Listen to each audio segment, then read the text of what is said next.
तो hello friends, आप कैसे हैं? आई होप कि आप अच्छे होंगे। तो आज हम लोग इस वीडियो में कक्षा 10 के प्रश्नावली 8.1 के प्रश्न संख्या 6 को सॉल्व करने वाले हैं। तो देखिए, प्रश्न संख्या 6 आखिर कहता क्या है। कहता है कि यदि एंगल ए और एंगल बी न्यूनकोण हो जहां कॉस ए बराबर कॉस बी, तो दिखाइए कि एंगल ए बराबर होगा एंगल बी के। ठीक है, तो सबसे पहले एंगल ए और एंगल बी न्यूनकोण का मतलब क्या होता है उसे समझिए। ठीक है, तो यहाँ ध्यान देना है कि न्यूनकोण आखिर होता क्या है। ठीक है, तो 90 डिग्री से कम का जो कोण होता है ना, हम लोग उसे न्यूनकोण कहते हैं। ठीक है, कोई भी 90 डिग्री से कम का कोण होगा तो हम लोग क्या बोलेंगे, उसे न्यूनकोण।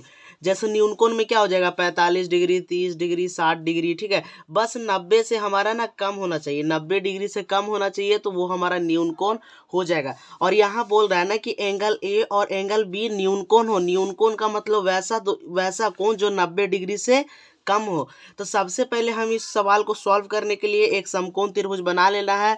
तो चलिए आइए हम एक समकोण त्रिभुज बना लेते हैं।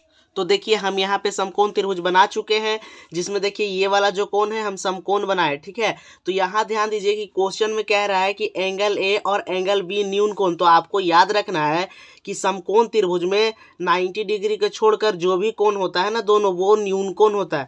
यानी कि एंगल ए और एंगल बी न्यूनकोण है। तो देखिए, ये वाला समकोण त्रिभुज में एक न्यूनकोण होगा और ये क्या होगा, न्यूनकोण। अब समझिए इस बात को, न्यूनकोण का मतलब होता है कि 90 डिग्री से कम का कोण। ठीक है, और त्रिभुज में तीनों कोणों का योग क्या होता है, 180 डिग्री। और हम लोग यहाँ समकोण त्रिभुज बनाए हैं, तो यहाँ पे पहले से एक कोण क्या है, 90। तो 90 से ये दोनों जो कोण होगा कम ही होगा ना।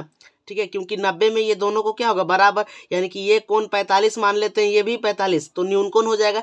तो अभी हम लोग को मानना नहीं है, बस साबित करना है क्या, कि जहाँ कॉस ए बराबर कॉस बी, तो क्या दिखाना है, सिद्ध करना है कि एंगल ए बराबर होगा एंगल बी के। तो सबसे पहले हम लोग देखिए, एंगल ए और बी बोल रहा है न्यूनकोण, तो हम लोग ये वाला एंगल और ये वाला एंगल, यानी कि ये इस समकोण त्रिभुज में ये और ये न्यूनकोण है, क्योंकि ये दोनों 90 डिग्री से कम है, तो इसको हम लोग मान लेते हैं ए।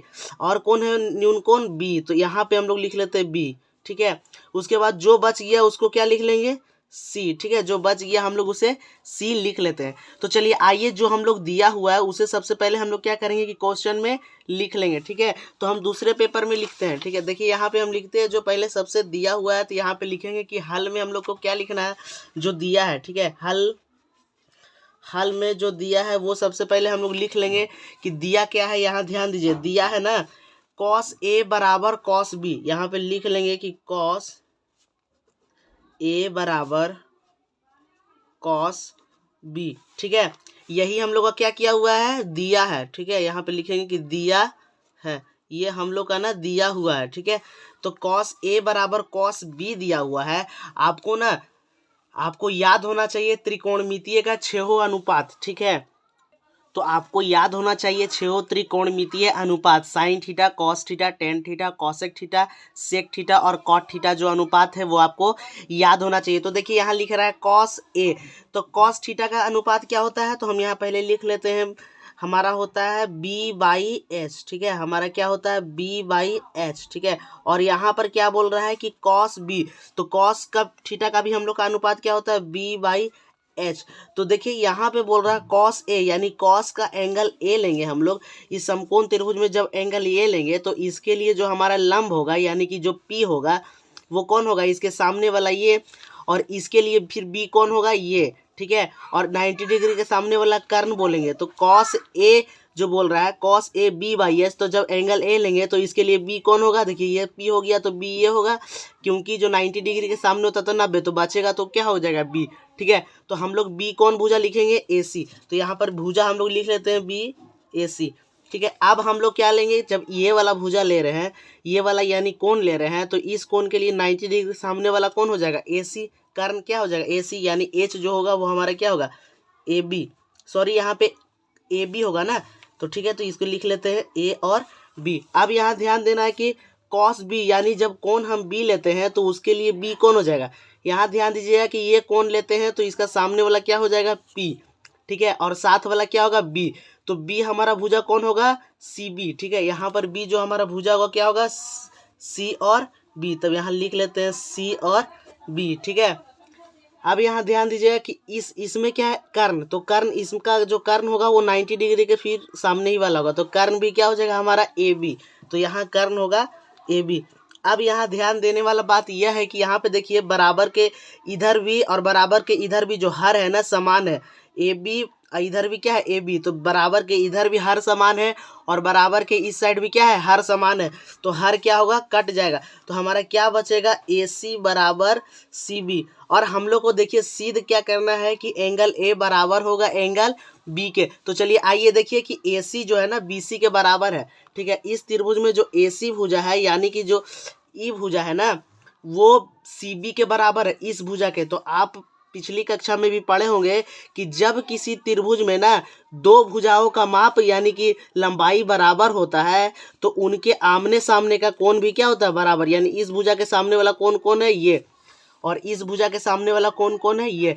तो जब किसी त्रिभुज में ना दो भुजाओं का माप बराबर होता है तो उनके आमने सामने का कोण भी बराबर होता है। ठीक है, तो देखिए कि इस भुजा के सामने वाला ये कोण और इसके सामने ये कोण, और ये दोनों भुजा भी बराबर है तो इसलिए ये कोण और ये कोण बराबर होगा, यानी एंगल ए बराबर होगा एंगल बी के। और यही हम लोग साबित करना है हम लोगों को कि एंगल ए बराबर है एंगल बी के। ठीक है, तो हम लोग यहाँ लिखेंगे क्या कि चूंकि यहाँ लिखेंगे किसी त्रिभुज में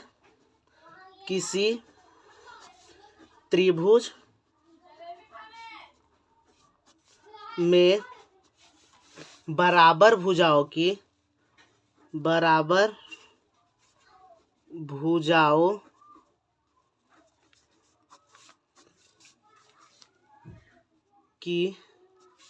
सामने, यहाँ पे लिखेंगे सम्मुख। सम्मुख का मतलब सामने, सम्मुख कोण बराबर होते हैं